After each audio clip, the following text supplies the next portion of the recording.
Broadcasting live from the Newsmax studio in New York City, here is Steve Malzberg. The new investigation. Are you satisfied with the answers, and are you content with what you know what happened? Absolutely. I mean, of course, there are a lot of reasons why, despite all of the hearings, all of the information that's been provided, some choose not to be satisfied and choose to continue to move forward.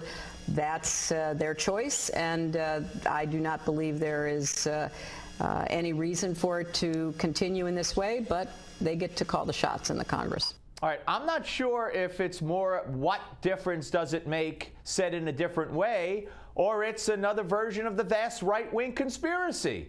Either way, take your pick. Joining us now to talk about this, and it's a pleasure to have him back, Jonathan Tobin, columnist and senior online editor of Commentary Magazine. Hello, Jonathan.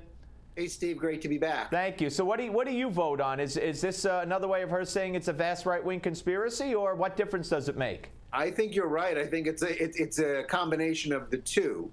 But the main point is that Hillary is signaling to the rest of the Democratic Party, don't play along with it, that their best bet is to try and boycott it, try and brand it as just a partisan fishing expedition.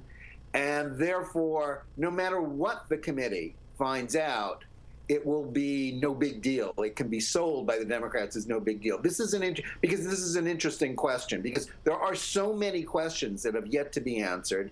Last week, when we found out about that email from Ben Rhodes from the White House, there are more things to be asked. And in fact, Hillary Clinton was not interviewed by the main investigatory body, right, the ARG, by the State Department. And let me make one point. As much as I think this select committee is a good idea, the selection of Trey Gowdy is inspired. He's the best man for the job.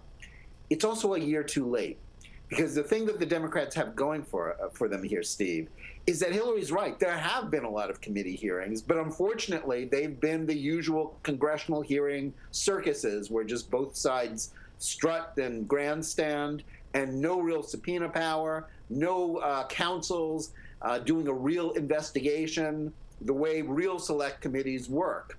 This should have been done a year ago. I understand why the Speaker John Boehner, was reluctant to do it a year ago, but this is a little late. It's not too late, but that still creates a problem for the Republicans. Well, yeah, but I think if all they have to do is point out what you've pointed out so correctly and eloquently, that these committees were fine, except the White House has been uncooperative. It took a judicial watch to get that smoking gun Ben Rhodes email. They're still withholding emails. There are contradictory emails that haven't been explained, and they had no subpoena power really, and now they do, and now they're going to get to the bottom of it. And it's going to be interesting to see. Hillary will definitely be called after saying here that she doesn't think the investigation is warranted and everything has basically been satisfied. And the question to her was, in your own mind, are you satisfied? And she said, oh, yes. Well, I'd love for them to play that at the hearing and say, okay, tell us what happened. Yeah. Because she said she knows. Yeah. As much as Democrats think this is a trap for Republicans, it's a trap for Democrats, too, because there are real questions that have yet to be answered. Not just about the talking points, although we want to know more about the talking points and about that fraud that was perpetrated on the American people. We want to know more about what Hillary Clinton knew when she knew it and what she did. We want to know what President Obama was doing that night. Right. Was he in the Situation Room or not? Was he out to lunch? Well, the dude told us that he was not in the Situation Room. And Hillary, the culpability with Hillary, first of all, why did you deny the aid requests? Now, she might say, I've already answered that. I didn't know about it. Well, you didn't know about it. The buck stops with you. If the ambassador, why were we the last ones left standing when the Red Cross pulled out and all the other embassies in Benghazi were closed and there was no staff around? Why were we there? Why was it unprotected? This is her watch. This is her responsibility. And let her sit there and say, well, I didn't know, or I never saw it. I was unaware. Good. Let's get that on record and then let her run on that. Yeah, let's say one thing. Democrats right now are thinking they may boycott this committee. And in a strictly superficial political reasoning, that might be the right play. That might be the smartest thing for them to do, except for one thing, Steve.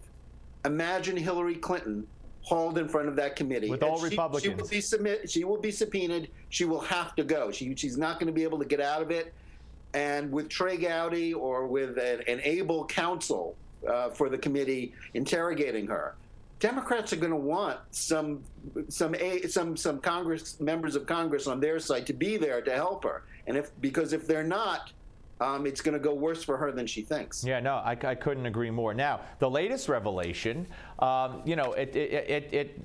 Boka Haram group is a terrorist group. They've been a terrorist group for quite some time.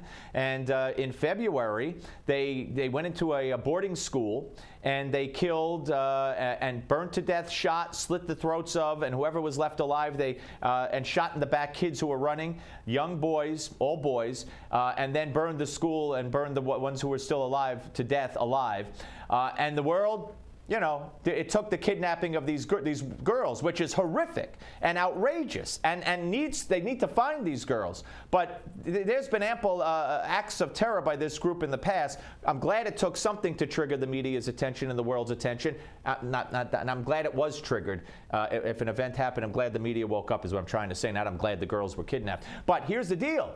Hillary, I have a letter in front of me written by Congressman Peter King, co-authored by Congressman Peter King, and Patrick Meehan, the chairman of the Subcommittee on Counterterrorism and Intelligence, sent to Hillary Clinton March 30th, 2012, asking Hillary to classify Boka Haram as a terrorist group.